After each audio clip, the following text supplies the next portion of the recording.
Welcome back to the channel. This is the Action Figure Grader. We got a nice assortment of different items, not all the same type.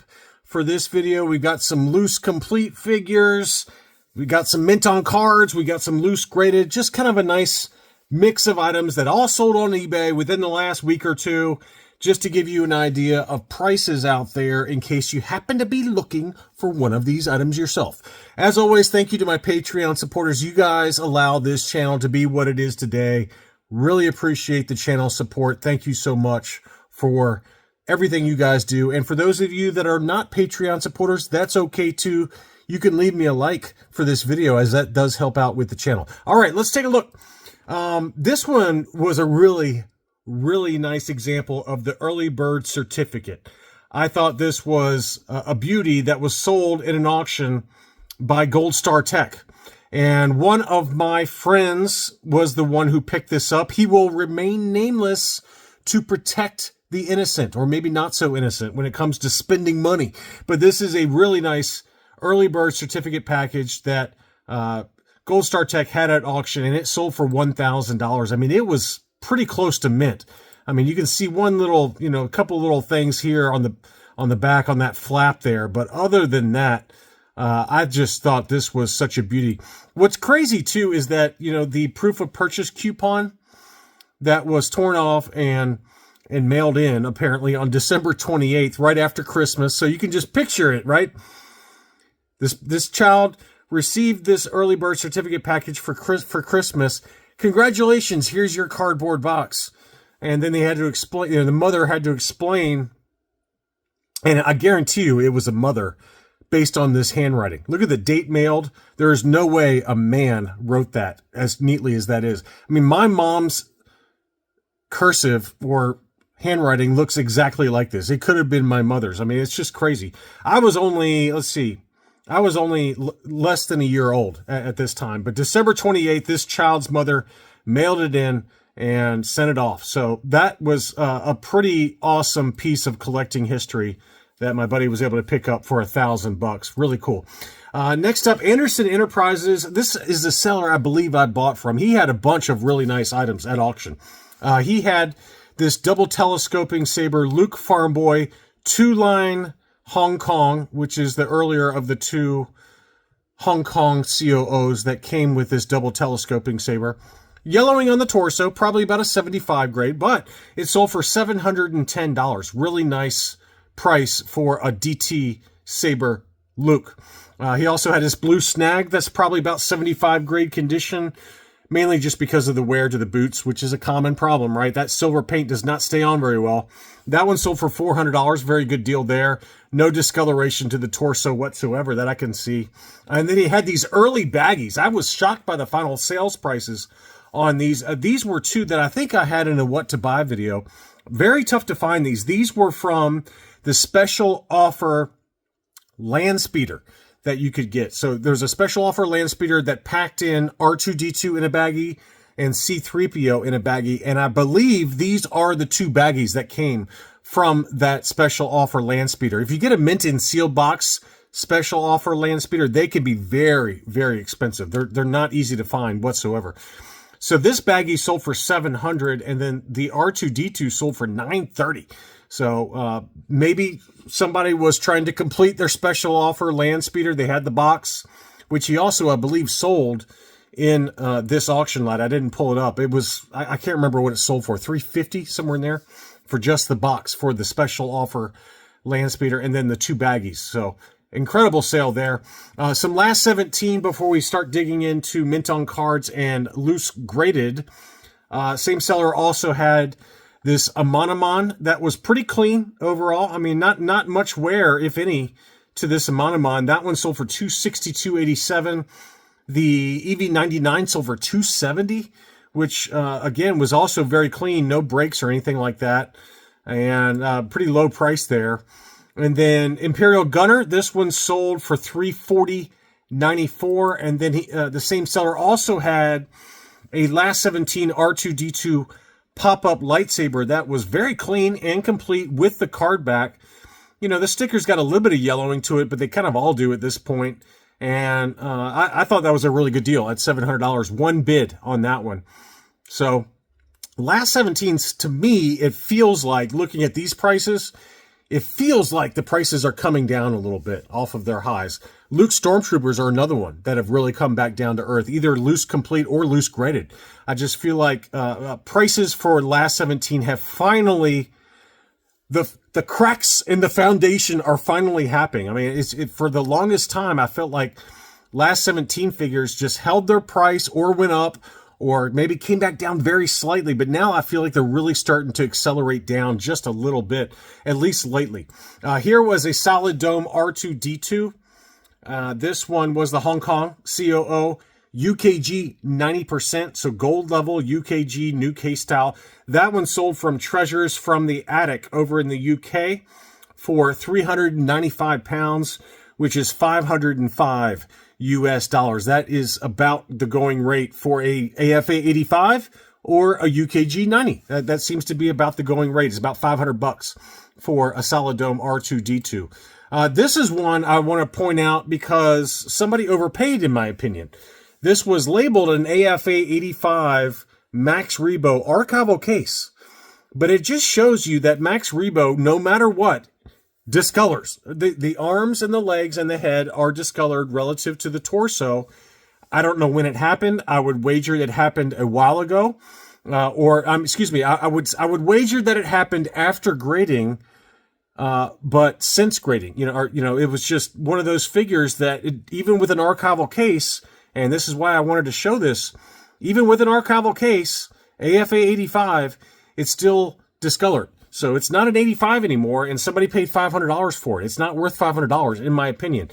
I think it's an older case, though, because it's got the big brackets where AFA, to my knowledge, doesn't really use those anymore. They use dowels. Maybe I'm wrong, but in my opinion, there's no way that this is an AFA 85 figure, just given the discoloration to it. So $500 was too much for that. Next up, this was an interesting one. So this was an AFA 80 Lily Letty removable hood Jawa, and it was listed for $1,600. I saw it get listed. It was archival case, beautiful new case style, and it was $1,600. Make an offer, and I was like, that's really worth about $1,200. I was going to send it out to my Patreons, and I was like, nah, that's too high. That's too high. I'm not going to send that out. Well, it sold. And so I looked it up on 130point.com, which they have a tool where you can look up for best offer accepted. And my number was 1,200. I said, if it's closer to 1,200, I'll send it out to Patreon supporters. I didn't send it out. It sold for $1,200. So you just never know what a seller is going to take. I mean, it was listed at $1,600. They took $1,200. That's a 25% discount. So they were realistic in the price they were willing to accept for it. But that just shows you that there's never any harm in making a lowball offer, in my opinion. It's not lowball, really. It's really fair market value. I think an AFA 80 removable hood Lily Letty Jawa is worth about $1,200. That's my number. But even when it's listed higher, if it has to make an offer, it just goes to show you that there's no harm in making an offer. The worst they can do is say no. But in this case, they took appropriately, as they should. They should have taken $1,200 for it.